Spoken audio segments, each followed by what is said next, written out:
Hi hello ನಮಸ್ಕಾರ. ನಾನು ರಂಜಿತಾ. ಇವತ್ತು ನಾನು ಸಂಡೇ ವ್ಲಾಗ್ನ ಅಪ್ಲೋಡ್ ಮಾಡ್ತಿದ್ದೀನಿ. ತುಂಬ ದಿನದಿಂದ ಯಾವುದೇ ರೀತಿ ವಿಡಿಯೋ ಮಾಡಲಿಕ್ಕಾಗಿರಲಿಲ್ಲ. ಪಾಪಗೆ ಹುಷಾರಿರಲಿಲ್ಲ ಅನ್ನೋಕ್ಕೋಸ್ಕರ ಯಾವುದೇ ರೀತಿ ವಿಡಿಯೋ ಮಾಡಲಿಕ್ಕಾಗಿರಲಿಲ್ಲ. ಇವಾಗ ನಾನು ಅಮ್ಮನ ಮನೆಗೆ ಬಂದಿದ್ದೆ. ಪಾಪಗೆ ಇಂಜೆಕ್ಷನ್ ಇದೆ, 9 ಮಂತ್ಸ್ ಕಂಪ್ಲೀಟ್ ಆದಮೇಲೆ ಹಾಕ್ಸೋದು ಅಂತ ಬಂದಿದ್ದೆ. ಆದರೆ ಪಾಪಗೆ ಹುಷಾರಿಲ್ಲ ಅನ್ನೋ ಕಾರಣಕ್ಕೆ ಅದಿನ್ನೂ ಹಾಕ್ಸ್ಲಿಕ್ಕಾಗಿಲ್ಲ.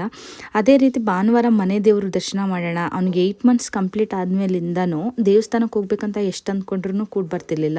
ತುಂಬ ದಿನ ಆಗೋಗಿತ್ತು ಮನೆ ದೇವ್ರಿಗೆ ಹೋಗಿ. ಯಾಕಂದರೆ ಪ್ರೆಗ್ನೆನ್ಸಿ ಬಾಣಂತನ ಅನ್ನೋ ಕಾರಣಕ್ಕೆ ದೇವ್ರ ದರ್ಶನ ಮಾಡಲಿಕ್ಕೆ ಆಗಿರಲಿಲ್ಲ. ಪ್ರತಿ ಸಂಡೇನೂ ಹಿಂಗೆ ಪೋಸ್ಟ್ಪೋನ್ ಆಗೋದು. ಅವನಿಗೆ ಮುಡಿ ಕೊಡಿಸ್ಬೇಕಿತ್ತು 9 ಮಂತ್ಸ್ಗೆ, ಆದರೆ ಕೂದಲು ಇನ್ನೂ ಜಾಸ್ತಿ ಬಂದಿಲ್ಲ ಅಂತ ಹೇಳಿ ವರ್ಷಕ್ಕೆ ಕೊಡಿಸಿದ್ರಾಗುತ್ತೆ ಅಂತ ಸುಮ್ಮನೆ ಆದ್ವಿ. ಅಟ್ಲೀಸ್ಟ್ ದರ್ಶನನಾದ್ರು ಮಾಡ್ಕೊಂಬರೋಣ, ಯಾಕೋ ಹೋಗ್ಲಿಕ್ಕೆ ಆಗ್ತಿಲ್ವಲ್ಲ ಅಂತ ಈ ಸಂಡೇ ಹೋಗೋಣ ಅಂತ ಹೋದ್ವಿ. ಹೇಗಿದ್ರು ಧನುರ್ಮಾಸ ಪೂಜೆ ಇರುತ್ತೆ, ಹೋದರೆ ಯಾವಾಗಲೂ ಕೂಡ ಪೂಜೆ ಮಾಡಿಕೊಡ್ಲಿಕ್ಕೆಲ್ಲ ಇರ್ತಾರೆ ಅಂತ. ನಮ್ಮದು ಬಂದು ಟಿಪ್ಟೂರ್ ಹತ್ರ ಶೆಟ್ಟಿಕೆರೆ ಅಂತ, ಅಂದರೆ ಟಿಪ್ಟೂರಿಂದ 20 ಕಿಲೋಮೀಟ್ರ್ ಮುಂದೆ ಆಗುತ್ತೆ ಮನೆ ದೇವ್ರ ದರ್ಶನ. ದೇವ್ರ ದರ್ಶನಕ್ಕೆ ಅಂತ ಹೋದ್ವಿ. ಅವತ್ತು ಸಂಡೇ ಆಗಿರೋದ್ರಿಂದ ತುಂಬ ಮುಡಿ ಕೊಡೋರು ಅಥವಾ ತಳಿಗೆ ಮಾಡೋರೆಲ್ಲ ಜಾಸ್ತಿನೇ ಇದ್ದರು. ನಾವು ಬೇರೆ ಏನೂ ಮಾಡಲಿಲ್ಲ ಅಲ್ಲ, ಮುಡಿ ಕೊಡ್ಸೋಕೆ ಹೋಗಿದ್ದನ್ನ ಎಲ್ಲ ಮಾಡಿದ್ರೆ ಆಗುತ್ತೆ ಅನ್ನೋ ಕಾರಣಕ್ಕೆ ಬರೀ ದರ್ಶನಕ್ಕೆ ಅಂತ ಹೋಗಿದ್ವಿ. ಹೋಗಿ ಮಂಗಳಾರತಿ ಮಾಡಿಸ್ಕೊಂಡು ದೇವ್ರ ದರ್ಶನ ಮಾಡಿ, ಕಾಲಭೈರವೇಶ್ವರನ ದರ್ಶನ ತುಂಬಾ ಚೆನ್ನಾಗಾಯಿತು. ದರ್ಶನ ಮುಗಿಸ್ಕೊಂಡು ಅಲ್ಲೇ ಇದ್ವಿ. ಅಲ್ಲಿ ಪ್ರಸಾದ ಎಲ್ಲ ಕೊಡ್ತಿದ್ರು, ಬೇರೆಯವ್ರ ತಳಿಗೆ ಯಾರ್ಯಾರು ಮಾಡಿರ್ತಾರೆ ಅವರೆಲ್ಲರೂ. ಅದನ್ನೆಲ್ಲ ತಿಂದ್ಬಿಟ್ಟು ಅಲ್ಲಿಂದ ಸ್ವಲ್ಪ ಹೊತ್ತು ದೇವಸ್ಥಾನದ ಆವರಣದಲ್ಲೇ ಕೂತ್ಕೊಂಡು ಅವನು ಆಟ ಆಡ್ತಿದ್ದ. ಅವನೇನು ಅಳಲ್ಲ, ಎಲ್ಲಿ ಹೊರಗಡೆ ಕರ್ಕೊಂಡೋದ್ರೂ ಖುಷಿಯಾಗಿರ್ತಾನೆ. ಒಟ್ಟಿನಲ್ಲಿ ಓಡಾಡ್ತಿರ್ಬೇಕು, ಸುಮ್ಮನೆ ಎಲ್ಲೂ ಕೂರಂಗಿಲ್ಲ. ಹಠ ಏನು ಮಾಡಲಿಲ್ಲ. ಅಲ್ಲಿ ದರ್ಶನ ಮುಗಿಸ್ಕೊಂಡು ನಮ್ಮ ಅತ್ತಿಗೆ ಮನೆ ಟಿಪ್ಟೂರ್ ನಿಯರೇ ಆಗಿರೋದ್ರಿಂದ ಅಲ್ಲಿಗೆ ಹೋಗೋಣ ಅಂದ್ಕೊಂಡ್ವಿ.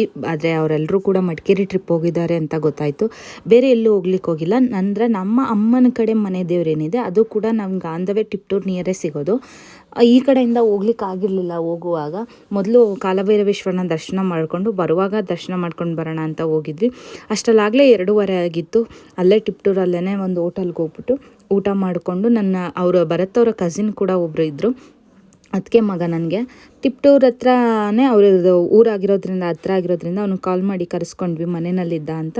ಎಲ್ಲರೂ ಸೇರಿ ಊಟ ಮಾಡಿ ಇವನು ಫುಲ್ ಖುಷಿ, ಹೊಸ್ದಾಗಿ ಯಾರೋ ಬಂದಿದ್ದಾರಲ್ಲ ಅಂತ.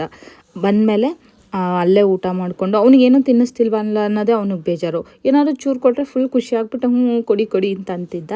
ಅಲ್ಲಿಂದ ಊಟ ಮುಗಿಸ್ಕೊಂಡು ಹಂಗೆ ಆನ್ ದ ವೇ ಬರುವಾಗ ನಮ್ಮದು ಮನೆ ದೇವರು ಬಂದು ಹಂಪಿ ವಿರೂಪಾಕ್ಷೇಶ್ವರ. ದೊಡ್ಡ ಹಂಪಿ ನಡ್ಕೊಳ್ಳಿಕ್ಕಾಗಲ್ಲ ಅಂತ ಮುಂಚೆಯಿಂದನೂ ಕೂಡ ಹಿಂದಿನ ಕಾಲದಿಂದನೂ ಕೂಡ ಇಲ್ಲೇ ನಡ್ಕೊತಿದ್ವಿ. ಅಲ್ಲೂ ದರ್ಶನ ಆಯಿತು. ಈವ್ನಿಂಗ್ ರಿಟರ್ನ್ ಆದ್ವಿ. Thank you all.